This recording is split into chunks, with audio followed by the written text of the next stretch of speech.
Sakit. Oke. Terus siapa lagi? Bayuari. Siapa? Bayuari. Bayuari kenapa? Sakit. Sakit. Oke. Dua orang, ada yang siapa lagi? Pas. Kenapa? Sakit. Oke. Oke. Ada lagi? Ya. Ya orang ya yang kita masak ini. Oke, baik. Nah, sekarang baru kita lanjut. Baik anak-anak, sebelum kita mulai pelajaran hari ini, kita ice breaking dulu ya anak-anak ya. Nah, ice breakingnya kalian ikuti saja petunjuk yang ada ketika sambungkan saja apa yang ibu akan bilang. Oke, sampai anak-anak ya. Selamat pagi. Pagi, pagi, pagi. Tunjukkan semangatmu. Kita bisa, pasti bisa, yakin bisa. 7F. Luar biasa. Nah, sebelum kita belajar, ibu ingatkan lagi kesepakatan kelas yang sudah kita buat untuk ketertiban proses belajar hari ini. Nah, adapun kesepakatan kelas kita yang sudah kita sepakati sebelum-sebelumnya, kalian datang tepat waktu, kemudian belajar dengan serius, membuang sampah pada tempatnya, menghormati dan sopan santun kepada guru dan teman, dan seterusnya seperti itu. Bisa dipahami kan? Oke. Sebelum kita mulai, ibu ingin tahu bagaimana perasaan kalian untuk hari ini sebelum kita memulai pelajaran hari ini. Siapa yang mau mengungkapkan perasaan kalian? Apakah kalian merasa semangat, sedih, bahagia, atau bingung hari ini? Oke, silakan siapa yang mau mengungkapkan perasaannya? Oke, silakan Laudia. Saya hari ini merasa semangat karena saya akan mempelajari materi. Oke, itu dari Laudia. Bagus sekali, tepuk tangannya dong anak-anak. Ibu minta satu orang lagi. Bagaimana perasaannya? Sekarang yang cowok dong ibu minta. Bahagia Bu, karena dapat belajar dan bertemu teman-teman. Oke, katanya si Wisnu bahagia untuk hari ini. Dia sangat bahagia karena dapat bertemu dengan teman-temannya. Oke? Baik anak-anak, dari perasaan kalian yang bahagia, senang, bingung, kemudian ada yang sedih seperti itu, untuk mengembalikan fokus kalian belajar di kelas kali ini, mari kita lakukan teknik mindfulness dulu sebentar. Untuk melakukan teknik mindfulness tersebut, anak-anak ikuti tayangan video berikut. Bagaimana proses mindfulness itu sendiri? Anak-anak ikuti tutorial video berikut. Silakan ambil posisi duduk yang bagus, rileks. Kemudian pejamkan mata kalian. Tarik nafas panjang-panjang. Hembuskan apa yang kalian rasakan. Sekali lagi, tarik nafas panjang-panjang. Kemudian rasakan apa yang kalian rasakan. Hembuskan. Fokuskan pikiran kalian pada pelajaran hari ini. Sudah, silakan buka mata. Baik anak-anak, sekarang kita mulai pelajaran hari ini. Tetapi sebelum kita lanjut ke pelajaran hari ini, Ibu ingin tahu dulu sejauh mana penguasaan materi kalian. Pada pertemuan kemarin, Singosari mengalami keruntuhan. Oke, siapa yang tahu jawabannya? Siapa yang masih ingat? Bagi yang ingat, masih ingat silakan angkat tangan. Kedua, siapa yang masih ingat mengenai keruntuhan dari kerajaan Sriwijaya? Kerajaan Singosari. Apa penyebab dari runtuhnya kerajaan Singosari? Silakan. Karena serangan dari Jaka Tarwang dan Arya Wiraraja dari kerajaan Kediri. Ada dua, adanya serangan dari Mongol di bawah bumi Naikan.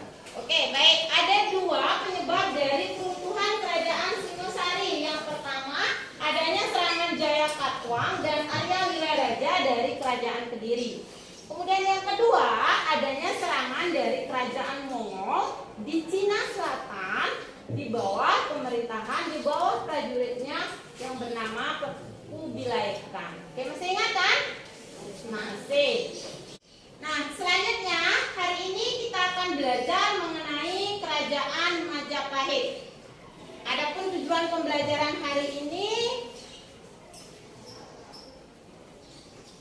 Oke, yang pertama, anak-anak mampu menganalisis kehidupan politik, ekonomi, sosial, dan agama dari Kerajaan Majapahit dengan tepat. Kemudian yang kedua, anak-anak mampu menyajikan hasil analisis kehidupan politik, ekonomi, sosial, budaya, dan agama dari Kerajaan Majapahit lewat unjuk presentasi kelompok lagi sebentar. Oke, sampai di sana tujuan pembelajarannya bisa dipahami? Bisa. Oke anak-anak, sekarang kita untuk membahas dari tujuan pembelajaran tersebut kita akan belajar diskusi. Nah, anak-anak sekarang silakan bentuk kelompok dengan anggota kelompok 5-6 orang. Yang di depan sini silakan ke sana. Ini dibagi dua, yang di sana 5 ke depan, 5 ke belakang. Kemudian ini juga seperti itu. Silakan.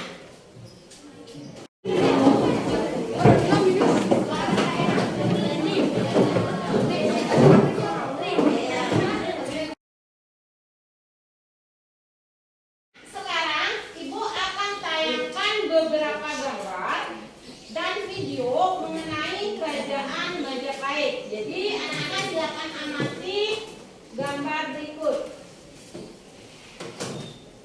Yang pertama,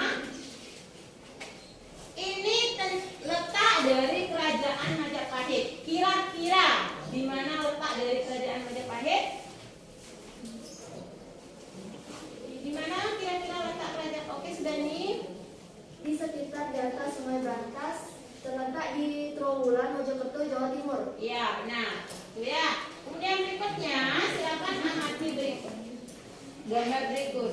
Ini adalah gambar yang menunjukkan sumber sejarah dari Kerajaan Majapahit. Ada beberapa. Dari sumber sejarah itu ada sumber prasasti, kemudian ada kitab Karaton, kitab Negara Kertagama, kemudian kitab Sundayana, kitab Ramanawa, dan lain sebagainya. Kemudian setelah itu, oke, silakan ini dia mati. Ini adalah bukti peninggalan dari Kerajaan Majapahit yang dijadikan sebagai sumber sejarah Kerajaan Majapahit. Ada Candi Dahu, kemudian ada Candi Tugu. Nah, ini adalah prasasti-prasastinya. Oke, dan ini sumber sejarahnya. Nah, tadi kan sudah Ibu tayangkan gambar-gambar bagi anak-anak yang paham materi mengenai materi lewat tayangan gambar-gambar. Berikutnya, bagi anak-anak yang belum paham lewat tayangan gambar, sekarang anak-anak silakan tonton tayangan video berikut untuk memahami lebih lanjut dari Kerajaan Majapahit tersebut. Oke, ini ada tayangan video dari Kerajaan Majapahit.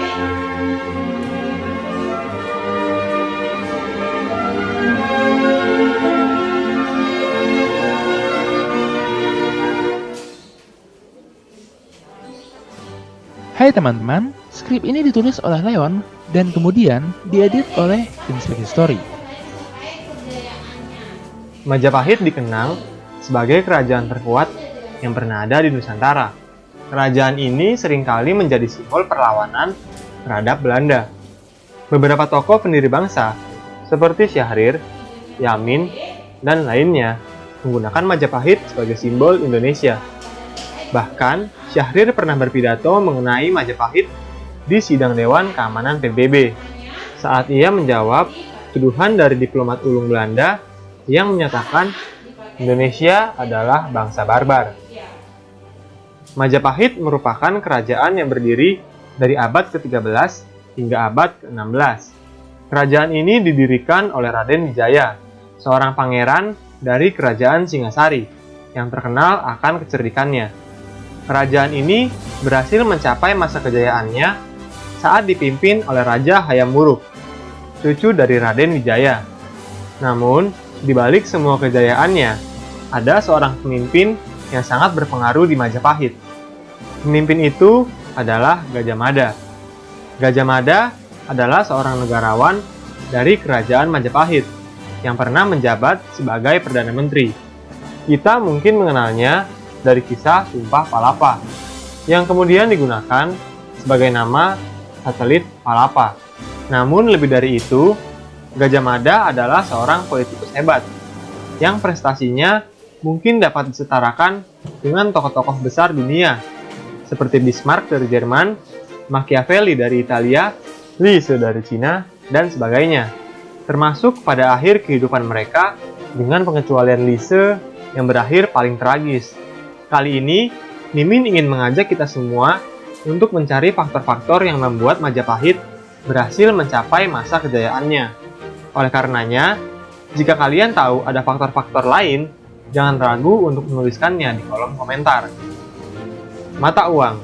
Dulu, untuk memenuhi kebutuhan hidupnya, masyarakat kuno telah menggunakan sistem barter.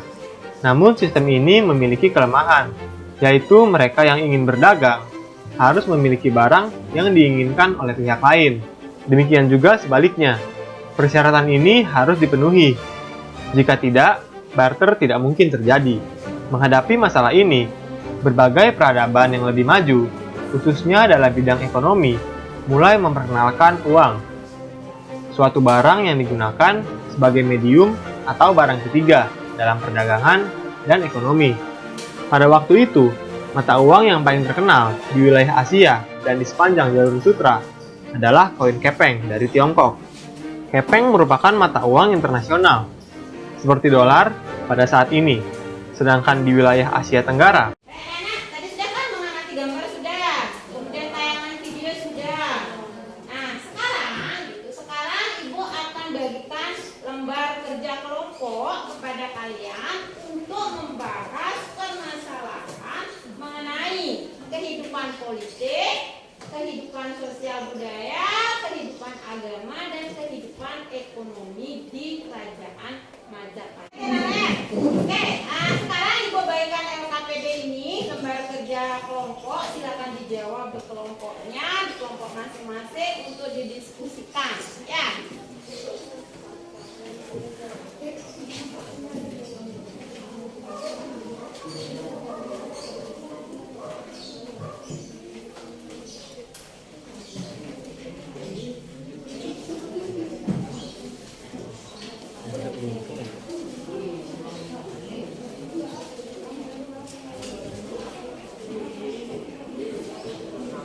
Dan perhatikan instruksinya anak-anak. Untuk kelompoknya si Korel, itu kelompoknya Korel dan kelompoknya Sudani membahas kehidupan politik di Kerajaan Majapahit. Kemudian kelompoknya Laura itu membahas tentang kehidupan ekonomi dari Kerajaan Majapahit. Kelompoknya Kasep membahas mengenai kehidupan sosial budaya di Kerajaan Majapahit. Dua kelompok ini terakhir membahas mengenai kehidupan agama di Kerajaan Majapahit. Silakan didiskusikan di kelompoknya. Hasil diskusi kalian tuangkan pada lembar diskusi kelompok yang ada di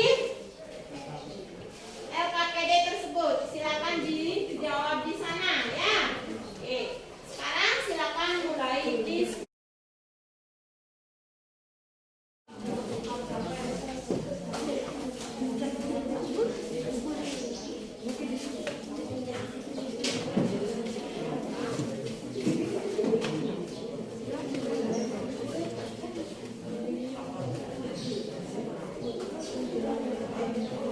Bagi yang bawa HP, silakan dibuka HP-nya untuk mencari jawaban dari diskusi kelompok kalian.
diskusi kalian sekarang sudah selesai. Sekarang waktunya kalian untuk mempresentasikan hasil diskusi kelompok kalian.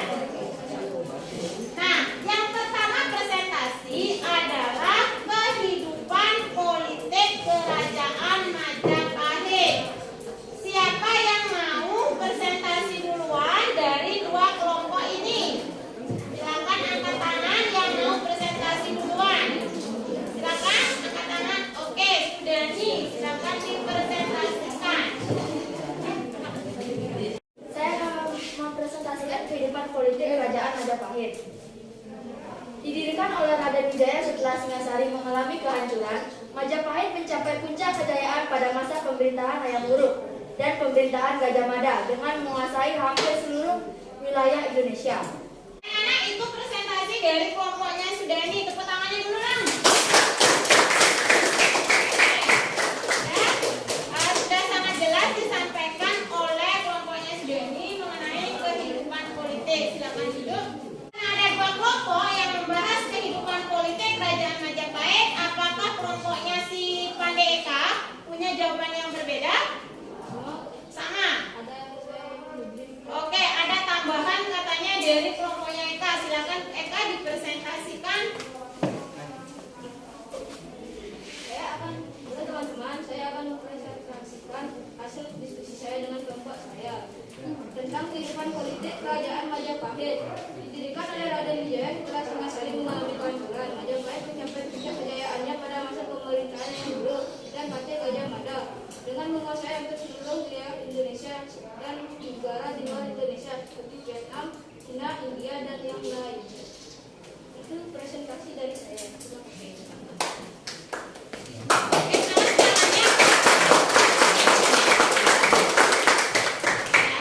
Tambahan dari kelompoknya si Pandey bahwasanya wilayah Kerajaan Majapahit luas sampai ke hampir seluruh kerajaan wilayah Indonesia saat ini, bahkan sampai ke luar.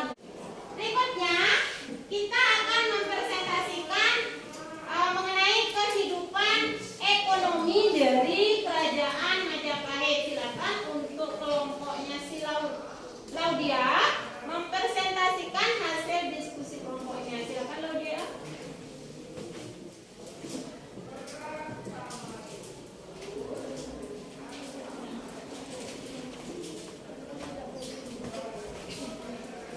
Baik teman-teman, saya akan mempresentasikan tentang kehidupan ekonomi Kerajaan Majapahit. Kehidupan ekonomi Kerajaan Majapahit memiliki tanah subur yang menghasilkan padi, jadan, dan hasil pangan yang lain, serta menghasilkan kain, garam, dan hasil-hasil laut. Pada masa Hayam Wuruk, sebagai pajak dan upeti digunakan untuk pembuatan pendidikan. Dan terima kasih.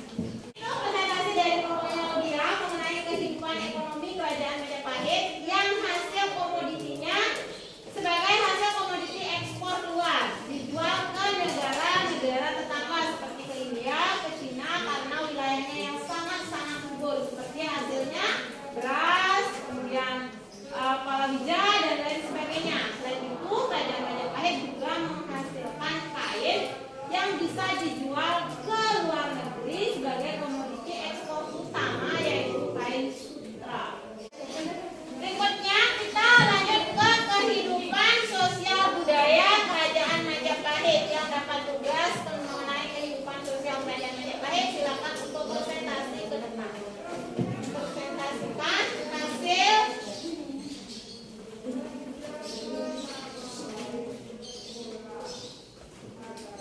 Saya akan mempresentasikan kehidupan sosial Kerajaan Majapahit. Kehidupan sosial cukup rumit karena memiliki wilayah kekuasaan yang sangat besar. Rakyat umum biasanya dikelompokkan berdasarkan jenis pekerjaannya.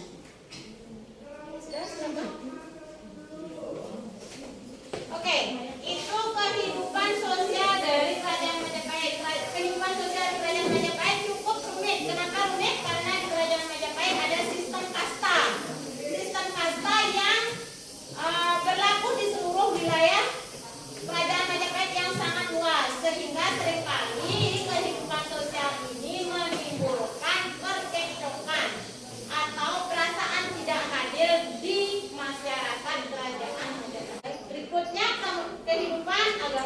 untuk ide bagus dipresentasikan.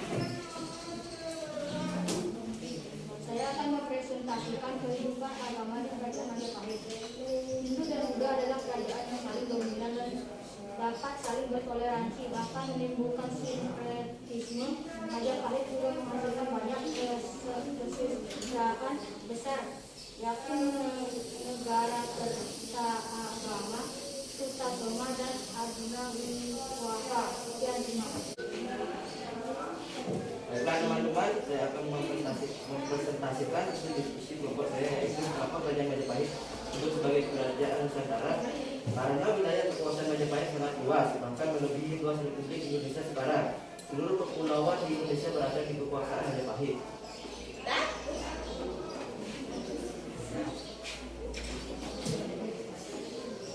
Oke, silakan duduk Wisnu. Oke, itu penjelasan dari hasil diskusi kelompoknya Wisnu. Kenapa kerajaan Majapahit disebut sebagai kerajaan Nusantara? Karena wilayah kerajaan Majapahit sangat luas, hampir seluruh wilayah Indonesia saat ini dari Sabang sampai Merauke, bahkan sampai ke luar negeri. Ini sudah kalian presentasikan hasil diskusinya. Sekarang Ibu buka sesi tanya jawab. Bagi yang mau bertanya silakan angkat tangan dan berdiri. Oke, silakan Sudeni pertanyaannya. Apakah kerajaan? Saya ingin bertanya ke kelompok yang lainnya tentang kehidupan ekonomi kerajaan Majapahit. Apakah kerajaan Majapahit menjalin hubungan dagang dengan kerajaan lain? Dan apa jenis mata pencarian kerajaan Majapahit selain perdagangan? Ya, dengan kerajaan di Tadi ada pertanyaan dari Sudeni.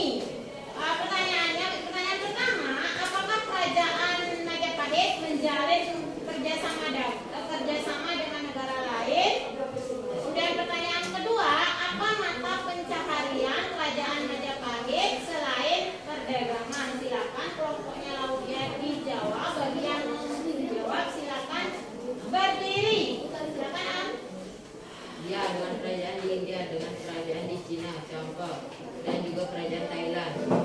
Nomor 2, pertanian buktinya dengan hasil panen beras yang melimpah. Oke, tiket balik dari kelompoknya Laudia. Siapa yang mau bertanya? Oke, kelompoknya si Pande. Silakan Pande. Saya ingin bertanya kepada kelompoknya Pasir dan Budi. Seperti apakah sistem kasta di Kerajaan Majapahit?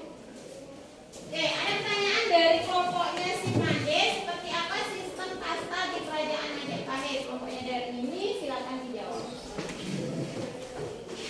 Sistem kasta di kerajaan Majapahit terdiri dari Brahmana, Ksatria, Wisya, Sudra.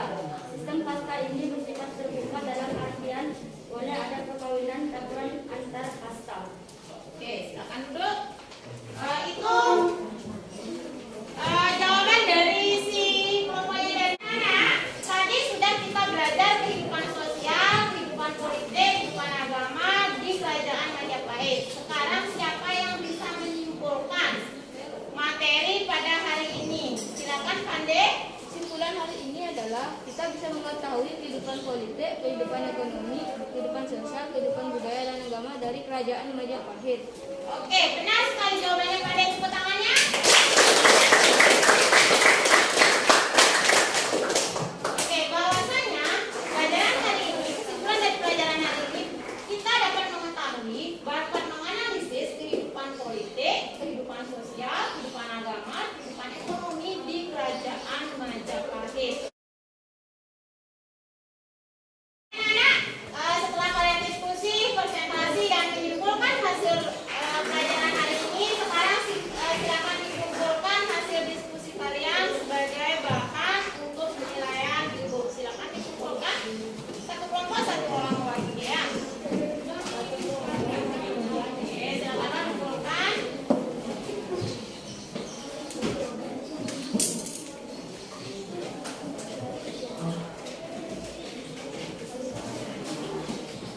Tadi kita sudah belajar mengenai kehidupan sosial, politik dari Kerajaan Majapahit, termasuk kehidupan agama dan kehidupan ekonomi Kerajaan Majapahit. Untuk mengetahui sejauh mana pemahaman kalian tentang Kerajaan Majapahit, Ibu akan adakan umpan balik kepada kalian sekarang. Bagi yang bisa menjawab, silakan diangkat.